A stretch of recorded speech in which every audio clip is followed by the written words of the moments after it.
All right. Welcome to the Boys State Talent Show, but before we get going with the talent show, it is my pleasure tonight to introduce our next guest speaker for the week, Ben Honeycutt.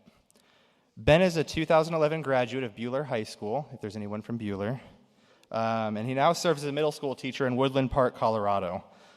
There he has his students develop what he calls digital legacy projects, in which they have to identify challenges in their communities and even around the world and begin to develop plans for taking actions on those issues, even in 6th and 7th grade. As a high school student, Ben founded what is called the Open World Cause, an organization with a simple mission to provide assistance with communities in need. Since its foundation, the Open World Cause has raised more than $100,000 and has carried out its mission around the globe.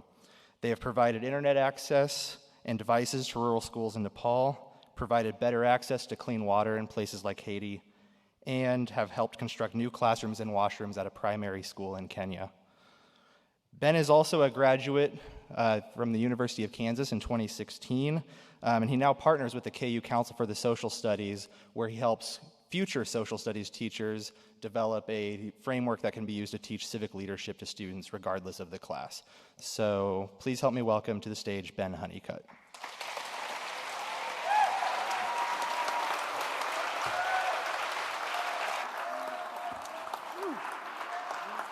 All right. Testing. All right. Can everyone hear me? Awesome. Yeah, happy to hear it. Okay, so yeah, my name's Ben. Thank you so much for that introduction, Ryan. I truly appreciate it. And yeah, I'm bad with introductions, so let's get started. So who am I? And so I am Ben Honeycutt. Right there, that's my fiance, Natalie. She's there in the back somewhere. If y'all want to say hi, Natalie, and embarrass her a little bit. Hi, Natalie. Oh, man, that was great. It's like we planned it and everything. So in the middle there, that's me. Natalie and I went to Kimilili, Kenya last year to help survey in a community to see if we could help fund the construction of 3 classrooms in Kenya. In the middle, they kind of just said, do you want to lead a dance? And so I led the hokey pokey because that's about all I knew. That's me in the center right there. And then to the right, those were students. So there were probably over close to 200, 300 students from around the community who all wanted to touch Natalie's hair because not a lot of students had ever felt Mzungu hair, white person hair, before. And so about, I would say, twice a day, you would just see students who were wanting to put their fingers all through Natalie's hair, and that was always a lot of fun. So jumping into what we actually do. I serve as the executive director to a nonprofit called the Open World Cause. It was an effort, as Ryan told you about, I started in high school, and we primarily serve 2 schools. One in Kimilili, Kenya, that's the HIP Academy, that's the bottom right, and then the top left, we serve the Trika School in the Narayanpur community in Nepal. I grew up in a town called Inman, Kansas. Who's been to Inman? Oh man, you guys exist. I'm so happy about that because usually I'll talk about growing up in Inman, Kansas, and people, it's just dead silence. But yeah, Inman, Kansas, about an hour north of Wichita. It made me really love kind of going on sunsets and going on road trips. So a bunch of my friends and I, back when I worked at Applebee's, I would kind of blow all of my money all at once, and we'd go on road trips, go to a fork in the road, flip a coin, and just decide to go right or left. And so I've always still loved sunsets and road trips for that reason today. I was also a part of the FFA program as well as debate and forensics in high school. And I had a lot of friends who were actually a part of Boys State and spoke the world of Boys State. And so when Ryan asked if I'd be willing to present, it was an honor for me to join you all today. To fast forward to what I kind of do now, now a social studies teacher at Woodland Park Middle School. 2 years ago, Natalie and I accepted teaching positions near Colorado Springs, Colorado. And yeah, it's kind of just sort of worked out. You can kind of see me in the center there cooking. Back when I was in college, that's kind of a miracle, because when I was in high school and college, I considered like Chef Boyardee and Hot Pockets to be like fine cuisine, you know? That's what I was trying. Usually it was like ramen noodles. So Nat's been really great about it. So like I'll like call her from the kitchen and be like, hey, I think I'm burning whatever I'm supposed to cook.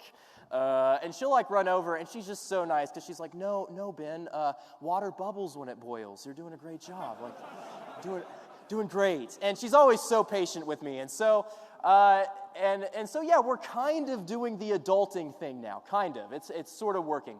And yeah, I've been a teacher for 2 years, going into my 3rd year, and just really excited and really happy with the career I think that both her and I have found. So today what I'm going to do is extend the challenge to you that was pretty life-changing to me. When I was a senior in high school, a teacher challenged me to create a legacy. And before starting each of my presentations, that's the exact same challenge I'm going to extend to all of you today, is to start a new legacy today. So, as a teacher, a question I get at least twice a week is, Mr. Honeycutt, when am I ever going to use this in real life? What's the point of this? And so what I try to do is I try to answer that right at the beginning. We're going to go over 3 major concepts today.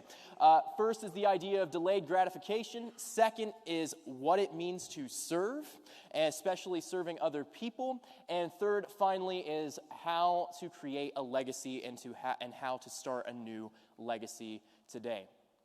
So, as a teacher whose focus is mainly with technology, I did a lot of surveying. So the schools I've worked at are all one-to-one. Either all the kids have iPads or Chromebooks. And so one of the first things I did as a teacher is to try to figure out, like, what do these kids love about technology? Like, what's their favorite thing about technology?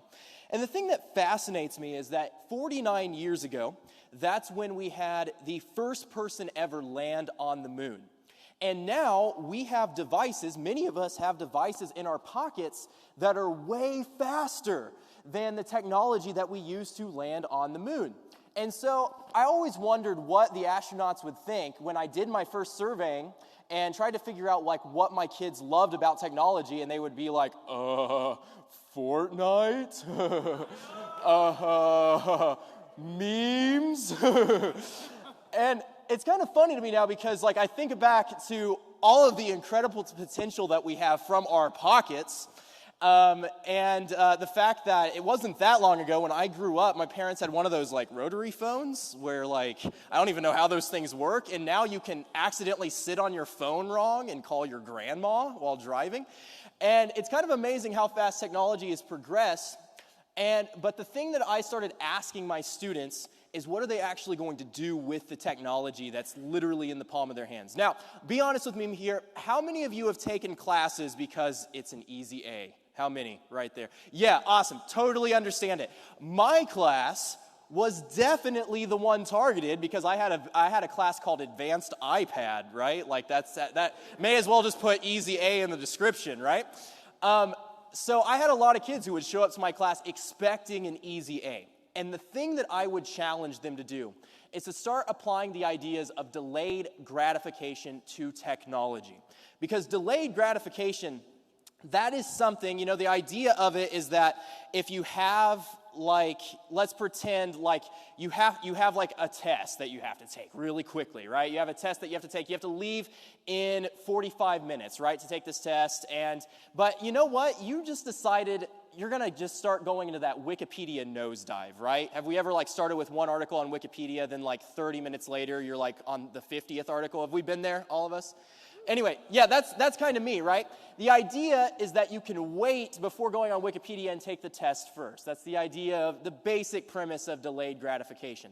And what I challenge my kids to do is to think about how they can apply it to technology. Because as I've gotten older, this idea has only gotten more and more tempting. Like, I live in a time where I can order a 24-pack of Red Bull at my door and have it there within 2 days. In fact, I now have an app on my phone where people can run to the grocery store for me and just give me that 24-pack of Red Bull within the hour. It gets more and more tempting, especially with things like Amazon Prime. And so the thing that I challenge my students to do is really think about, instead of just doing the instant gratification and ordering that awesome 24-pack of Red Bull, is instead think about how they can use technology to really make an impact. And we're going to have our first test to see if this video loads. Here, I'm going to run up to this computer real quickly. So the thing that I usually do with my students is that each of my students had iPads and had GarageBand on the iPads. How many of you have used GarageBand before, right? All right. And so my students always have the best intentions because they're working with, like, EDM and dubstep, right? And I got to say, so many of them have the best intentions. They really do try, but, like, the closest genre I could call some of these songs is like free-form jazz, and that's if I'm being nice, right? And so instead, what I started doing is challenging them to actually create music and go into the structure of music with the tools that are at their disposal. So let's see if this video will play. Good evening, ladies and gentlemen. I'm Jordan. I'm Lee. And we are the Axis of Awesome. And I'm Benny. Yeah, we've been a comedy rock band for close to 40 years now. And all that time, we've never had a hit. Yeah, I know. Yeah, but you guys know why. Why? Because we never wrote a four-chord song. What's that? What's a four-chord song, Benny? Well, if you want all the greatest hits from the past 40 years, just use 4 chords. Same 4 chords for every song. It's dead simple to write a pop hit. Just 4? Yeah, these 4. Here. 1, 2, 3, 4 chords. That's all you need to write a pop song. Sorry, let me get this straight, Chicken Little. What you're trying to say is you can take those 4 chords, repeat them, and pump out every pop song ever. Is that what you're saying? Yeah. Just listen.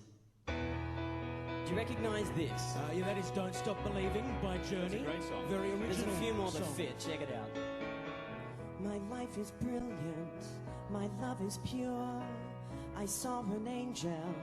Of that I'm sure. Well, that's just 2 songs that are similar. That's not a big forever young. I songs. want to be forever young. I won't hesitate no more. It cannot wait. I'm yours. This is the way you left me. I'm not pretending. No love, no hope, no glory, no happy ending. 'Cause you were amazing. And we did amazing things. If I could, then I would. I'd go wherever you will go. Can you feel the love tonight? And she will be loved. Yeah, she will be loved. Pictures of you, pictures of me, hung upon your wall for the world to see. Please don't leave me. And I want a TV embrace. 'Cause I can't live with or without you. Whenever I fall At your feet, you let your tears. Am I not pretty enough? Is my heart too broken?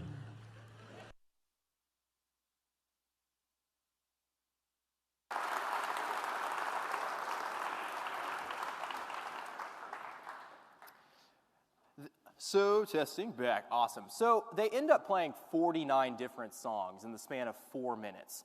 And so the idea that what I would challenge my kids to do is instead of using GarageBand, throwing a few clips together and then calling it art or music, whatever, is instead think about how they could truly start, harnessing their craft. Because with GarageBand, you have an autoplay function, and all 4 of those chords, which I have listed right here, you can easily start playing for new music. And something that Ryan talked about in the introductions was this idea of a digital legacy project. And at the very end of these digital legacy projects, students would have a digital legacy night where they would present to community members, prominent community members, teachers, and they would present about what they worked on through the semester. And with the last digital legacy night that we had, it was actually completely DJ'd by 6th and 7th grade students who made songs using GarageBand, using a very similar chord structure or a very similar chords as you just saw in that video. So these skills, why I'm really passionate about technology outside of my own personal experiences, I did research before getting into teaching, and one of the statistics that stood out to me is that 65% of today's school children, or those in school today, are going to end up working jobs that don't exist yet. And when I first saw this statistic, I didn't really buy it, to be completely honest with you. And then I realized that I was working a job that did not exist when I was in school, because I got to tell you, when I was 8 years old and we still used dial-up internet at home, a class that was called Advanced iPad was not going to exist when I was 8 years old. So that really made me rethink the things that I wanted to cover as a teacher. So getting into this today, going into this presentation today, I started thinking about one thing. So Ryan told me when I found out the age group, many of you are going into your senior year, right? Almost all of you? All of you. Okay, awesome. Because that actually started made me think about exactly what I wanted to talk about with you guys. And I think the most important thing is that this project, this whole effort, didn't start until day one of my senior year in high school. But I wanted to think about what were the things that I was passionate about before day one of my senior year in high school. And so back when I was like in 8th grade, freshman year of high school, I planned on being 6'4". That was just going to happen. Yeah, right? It didn't happen. Yeah, it just didn't happen, right? And I was planning on being a wide receiver. That was, easy, right? And I was really passionate into football, wrestling, and baseball. Those are the sports that I lived by. Everything changed though. Freshman year, I was in wrestling and I was doing sit-ups, and I had my first ever back spasm. Back just seized up, and I couldn't move. And it was a really scary sort of feeling. And the doctors, they didn't quite know what was wrong with me, but I had to just quit playing sports. And after kind of going through playing sports constantly from the time I was basically in preschool all the way until that time, that was a very difficult thing to have happened to me. To kind of go into just a little detail right here, so if you can see that MRI right there, you're going to see that there is a piece of my vertebrae on the right side that's missing. I know it wasn't born with it. That is something called spina bifida occulta. And it's created other problems. If you can look at that MRI, you kind of see how my spine is curving to the right. It's caused scoliosis as well as some other issues, spinal stenosis with my back as well. And that kind of just changed my trajectory for a while. I didn't really have a compass. Because, the things that I was sort of planning on, one day playing part of a state team, playing sports, like growing up watching movies like Remember the Titans, I had a lot of plans, things I wanted to do that just weren't going to happen anymore. And that's probably, in many ways, that was one of the most important things, being diagnosed with spina bifida, that's ever happened to me, because it completely changed my perspective. And there have been a couple of times. One thing that you're going to notice about me, and something that my students notice right away, is I'm always moving, I'm always walking. And that's just because when I live with this chronic condition, if I'm not moving, that's kind of when the pain starts. So my kids get used to me just moving around all the time, and also doing random wall sits in the middle of lectures, middle of class. It's just kind of something that they're used to. And it's also caused some other things to happen too. So I was, my sophomore year at KU, I was probably in the worst place that anyone could be, because I was in the library during finals week, and that was just terrible. So there's people everywhere, spilled coffee everywhere, and everyone's stressed out, and I'm writing this 8-page paper that I have to turn in before taking a final. And as I'm writing this paper, I'm like in the middle of this lab, there's like people everywhere, I just get a back spasm, and I just collapse. Like I'm on the floor, like this. And I'm just kind of doing this, and people just kind of thought I was hanging out, like no one asked if anything was wrong, so people were just kind of like stepping over like this, and kind of giving me a dirty look. And it wasn't until like 15 minutes, finally a gal comes up to me, and she's just like, are you okay? Just like gives me that right there. And no, I wasn't doing okay, but those moments I think were critical. Living through those moments were critical for my perspective for a lot of reasons. So senior year rolls around, and I wasn't the best student throughout high school. So I didn't really have constant motivators in my life, or constant things that I had really cared about in my life. So I didn't have a great GPA. I didn't really have a solid plan. And it was the last day, the night before my senior year started, I kind of told myself, I was like, okay, this year's going to be different. I'm going to do different things this year. I'm going to turn it around. It's night before my senior year starts. And so, the next day, I go to school, and it was the first day of something new. That year, I ended up getting all A's and a renewable scholarship to KU after that. It was a big moment.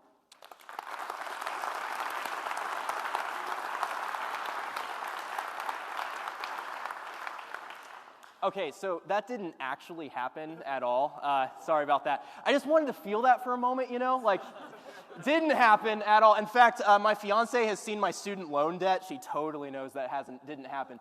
But something did happen. So that night, I did tell myself that, but I proceeded to, I think I was playing Super Smash Brothers, stayed up till 3 in the morning, eating Doritos, drinking Rockstar energy drink,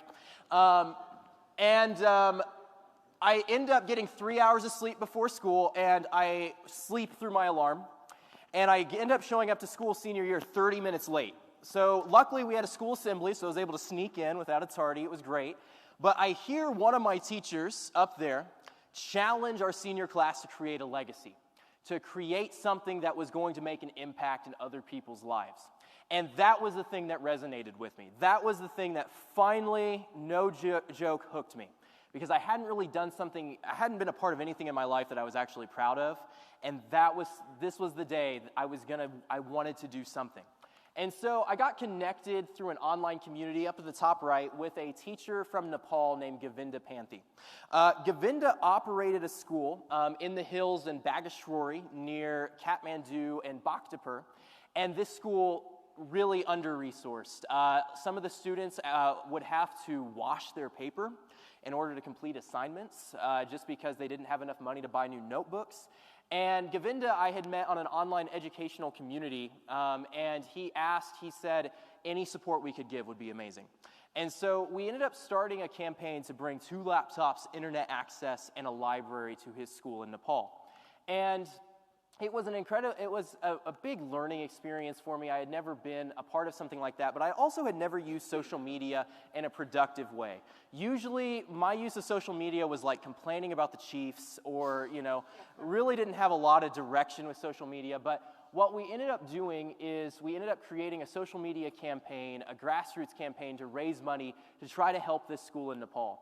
And April of that year, April of my senior year, we were able to raise about $6,000, and we're able to bring 2 laptops, internet access, and a library to this school in Nepal. That's legit, promise.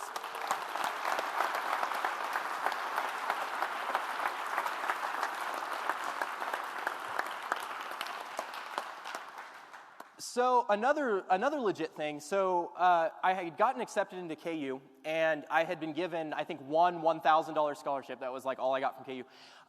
But I had once this happened, once I graduated, I still was in that August to May mindset. I was still in the mindset that once you're done, once you're finished with your school year, it's summertime. And so I didn't really have a lot of plans to continue this initiative. I wasn't really thinking about continuing this initiative at all. But then something happened, and it kind of goes back to this idea of delayed gratification. So June of that year, summer right before my freshman year of college, Govinda reaches out. Monsoon season had been particularly devastating in Nepal that year. And it had wiped out 2 of their classrooms. 2 of their classrooms, just walls, had been completely wiped out. And 25 of their students, they had a student body of about 120, 25 of their students they no longer had space for, no longer had a place where they could learn. And so the co-founder of the Open World Cause, Connor Jansen, and I sat down that summer, and we were like, laptops are really cool, but like how cool are laptops if these kids don't have a school to go to? And so we ended up taking this effort and going to the University of Kansas and starting a student organization and starting an ongoing initiative to see how we could assist and support this school in Nepal. And I want to give credit real quickly. So it transitioned from a high school project into something called an accompaniment. And this was a term that was shared with me with a person named Garrett Wilkinson, who is actually, I think, a Boise State alum, goes to Kansas State University. And it's an idea that instead of creating one-off projects with communities at need, such as communities like in Nepal where we work, it was instead something that's ongoing, something that is a long-term partnership. And so we ended up transitioning and seeing how we could help this school in other ways. So the first thing that we did is on social media, we had a lot of teachers who were connected with us. And one teacher reached out, and she had a class of 6th graders, and her 6th graders used something at the time, it was called Google SketchUp. It's now Trimble SketchUp, and it's a 3D modeling software. And normally her 6th grade students they would design the 7 wonders of the world, use the SketchUp to make these really elaborate designs. And instead, she asked, it was 2013, and Govinda in Nepal was looking to start a new school. She asked if her students could design the dream school. These 6th grade students asked if they could design the dream school. So Govinda took his students. He brought out a local architect in Nepal, Govinda did, and his students in Nepal drew out their dream school. And then these 6th graders in Inman, Kansas, ended up making these designs into 3D designs, as you see in the center there. Now, something interesting ended up happening in 2014 when these 6th grade students were finishing their designs. They met with someone who had knowledge of the Himalayas, where we were working in Nepal, and they informed these 6th grade students that Nepal is a major earthquake risk, that Nepal is always at the risk for these massive earthquakes. And so the students ended up, instead, they originally had these 2 3-story designs. They ended up redesigning the school into a 1-story structure. And later that year, these designs were given to an architect in Nepal. We as an organization raised money with 2 Belgian organizations, raised money to start a school in the Narayanpur community in Nepal.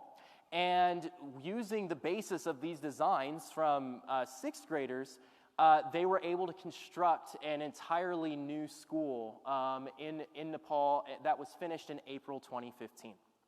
And the kind of amazing thing that is sort of mind-boggling to me is that I wasn't aware of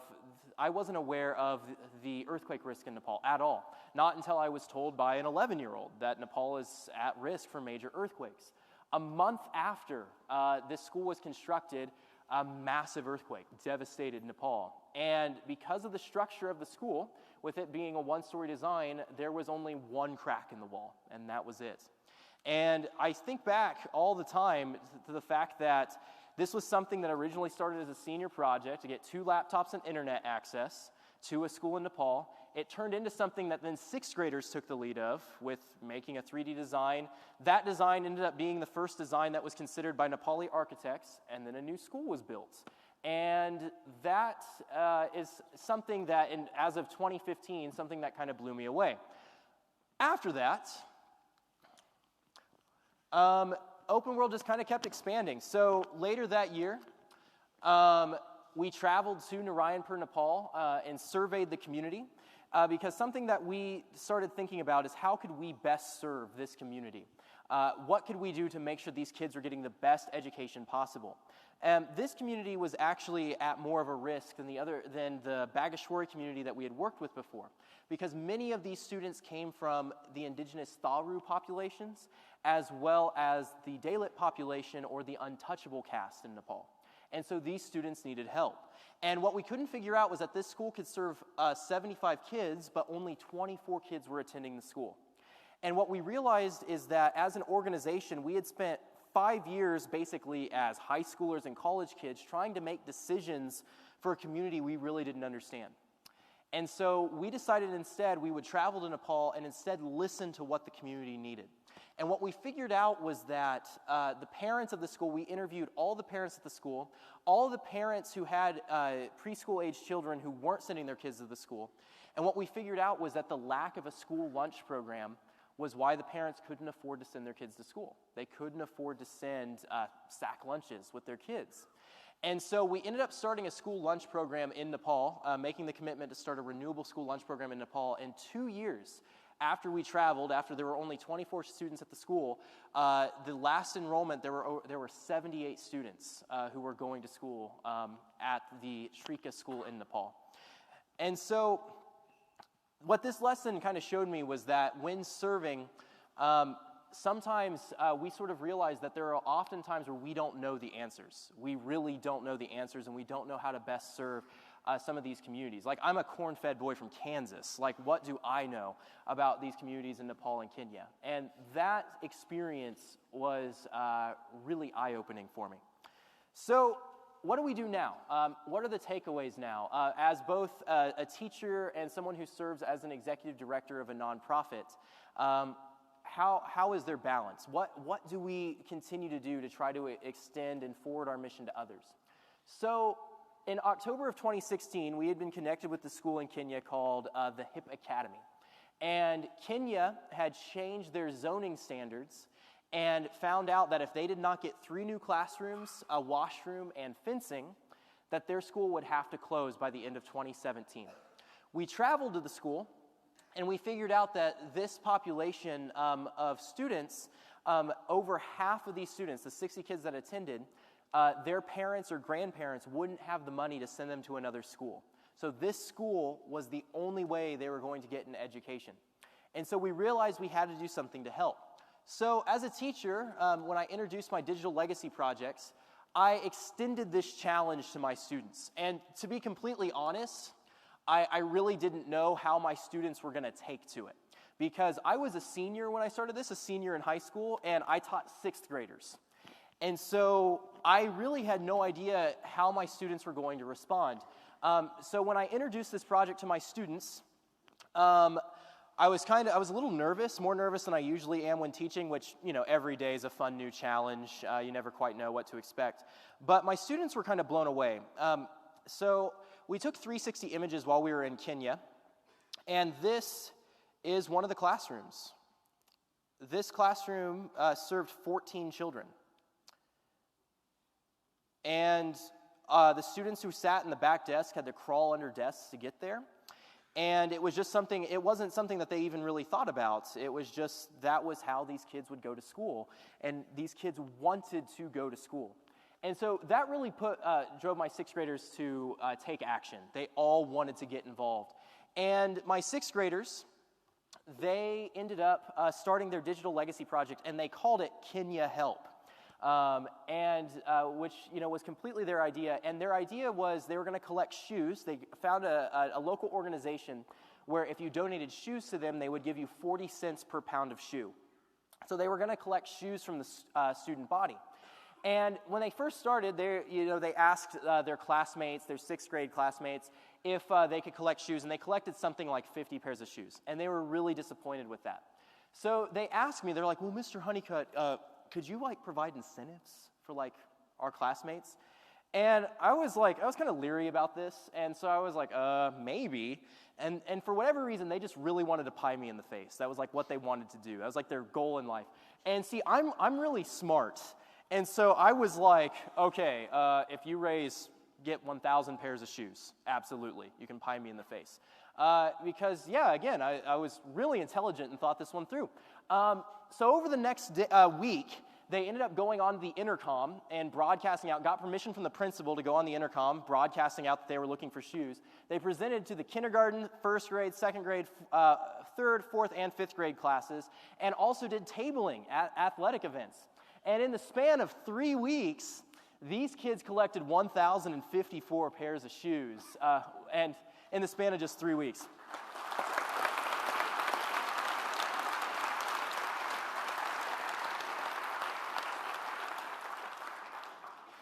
And so that was how it got started, but they wanted to see how much further they could go. They ended up collecting $1,000. This was a $16,000 campaign. We needed to raise $16,000 to save this school. They ended up petitioning, and I helped them out. We ended up crafting a proposal to Microsoft to see if Skype in the Classroom would want to get involved with helping this school, and they did. Skype in the Classroom posted it on their website. It got promoted through Microsoft, and 50 classrooms from around the world joined this campaign to help save this school in Kenya. And over the course, it took by January of 2018, we were able to raise, through the help of 50 classrooms and organizations from around the United States and around the world, we were able to collect over $17,000. And to the right, those are the new classrooms at the HIP Academy in Kenya that just got opened up last week. So, yeah.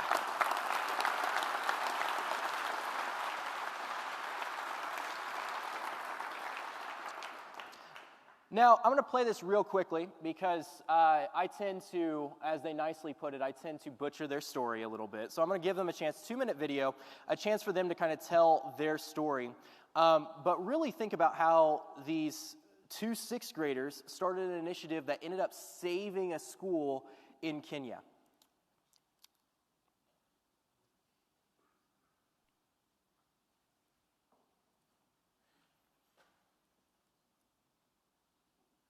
All right, so do you think you have potential to help people as, 12-year-olds, 13? Yeah.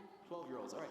So at age 12, do you think you have the potential to help people with something like the Digital Legacy Project? I think that we definitely do have the ability to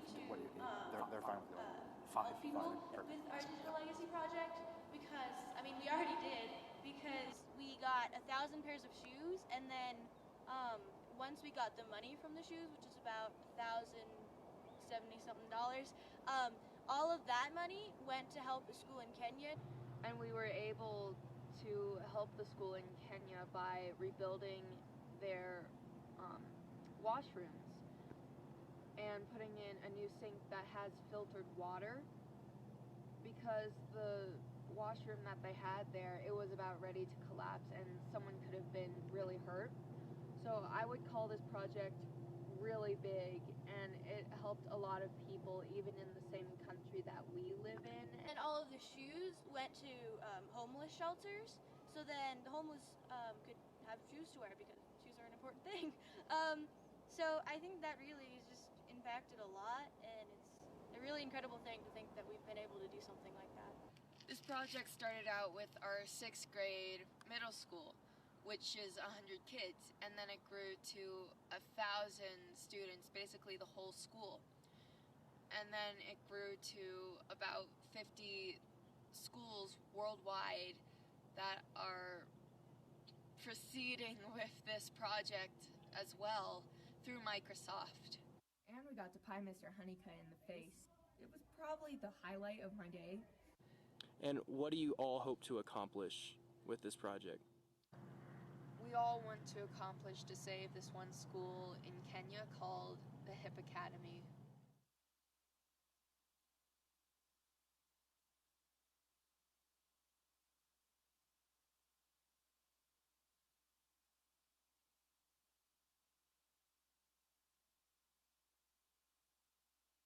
Testing. Thank you. I appreciate that. All right, perfect. Okay, so the takeaways from this. Going back to the things that I kind of think about with this project starting when I was 17 years old and to what it's become today. The nonprofit, what we work to do is we go into K-12 schools here in the United States, and we work to help students now start their own legacy projects. It doesn't have to be Nepal or Kenya. It can be it can be like local community shelters, how students can make an impact in their community. Because what we're finding and what this experience has shown me is that 11 and 12-year-olds, they are ready to make an impact. They're ready to start these entrepreneurial projects to make a difference. And as I talk to you all today, I see, and something Ryan was kind enough to kind of take me through a lot of the, I think I walked into a room with two people, I'm not going to say yelling at each other, but it was a very impassioned debate, and it was awesome. And as I'm talking to you, I know that each and every one of you, many of you may have already started legacies, but you have the power to really make a difference and make an impact through how you are going to serve your own communities, whether those communities be your local or your global communities. The one takeaway that I think about, though, is a quote that says, "Learn to love failure. Frame every failed test." And after all, it's what we try to teach our students every day. And why I think about that is I think about all of the missteps that we had, all of the things that didn't go well when we first planned them out. When we originally, this project was just going to last 5 months, and it didn't work out that way. It's turned into something much more. And it was kind of through that rigor that this project became what it is today.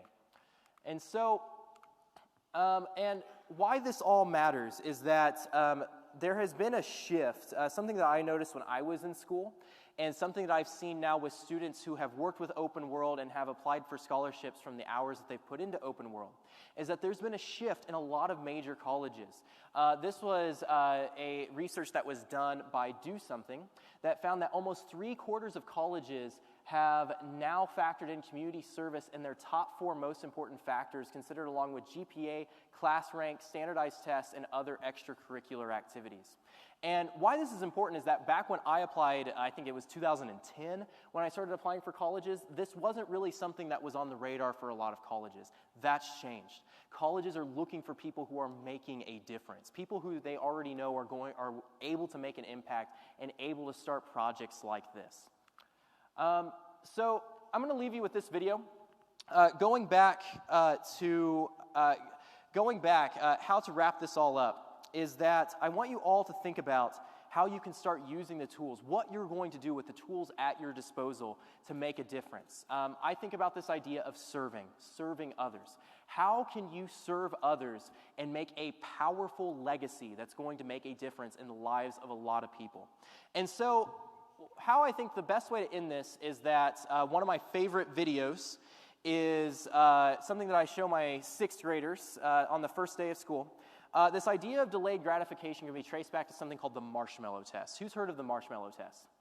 All right, perfect. Yeah, a lot of you already. That's awesome. So the marshmallow test in the 1960s, Stanford started, they would put a marshmallow in front of a 3-year-old, and it's gone to 2 to 4-year-olds depending on the test.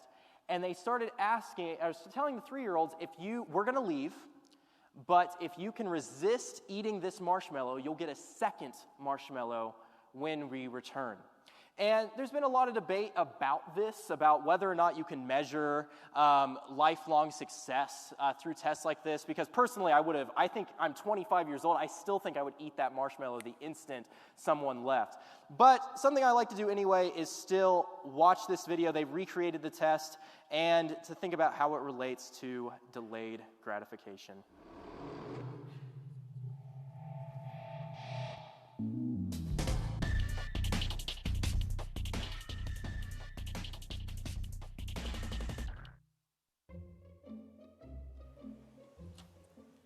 Okay, sit in that chair.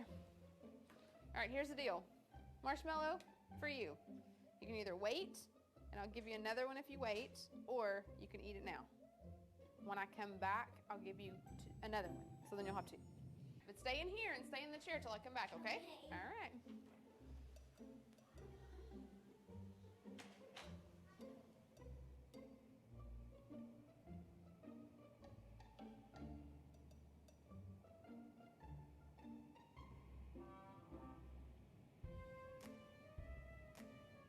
I'm gonna go do something and then I'll come back. It smells yummy. It smells really good.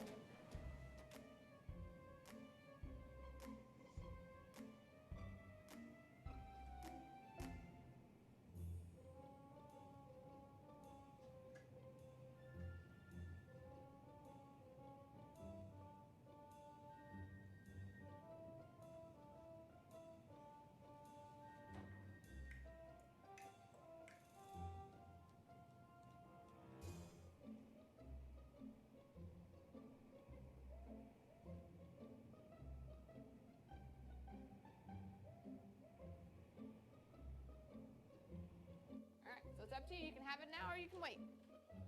Okay?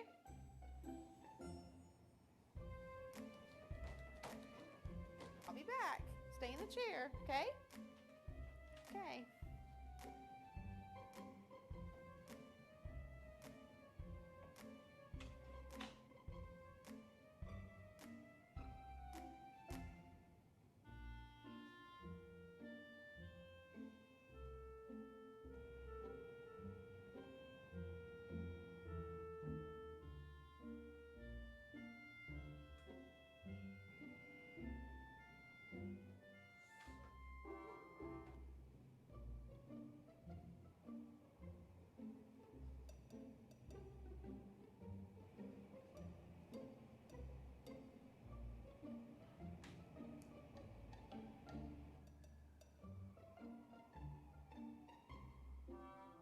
All right, so I'm going to leave and then I'll come back, okay?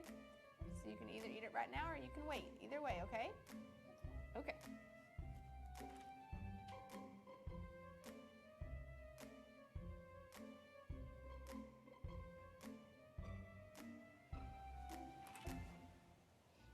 How'd you do? Did you do good? You did? Yeah. You wanted to eat it, didn't you? Yeah. So did I tell you to give you another one? Okay, now you can have both. You need them.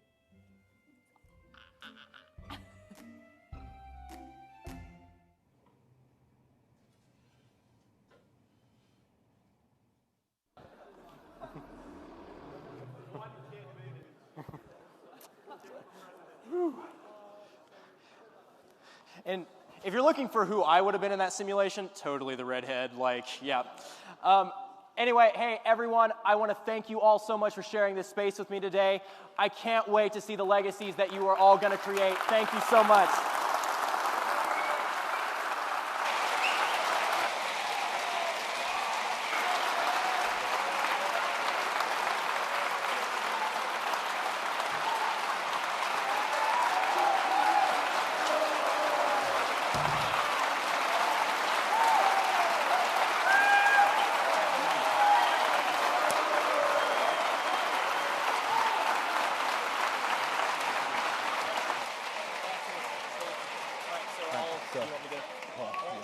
So,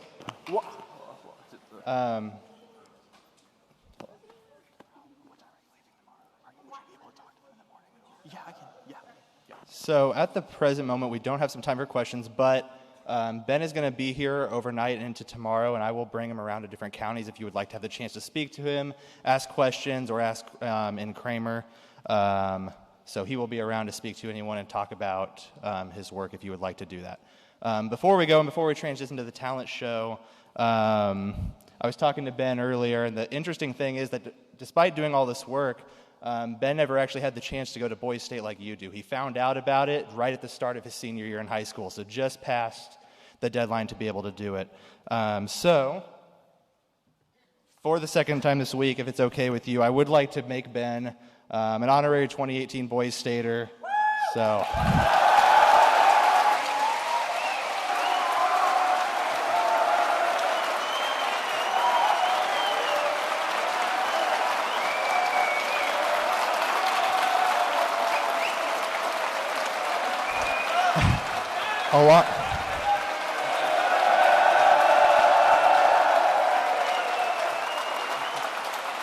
And along with that, as just one final gift, I would like to present you with this clock that says American Legion Boys State of Kansas to take home with you. So, thank you, Ben.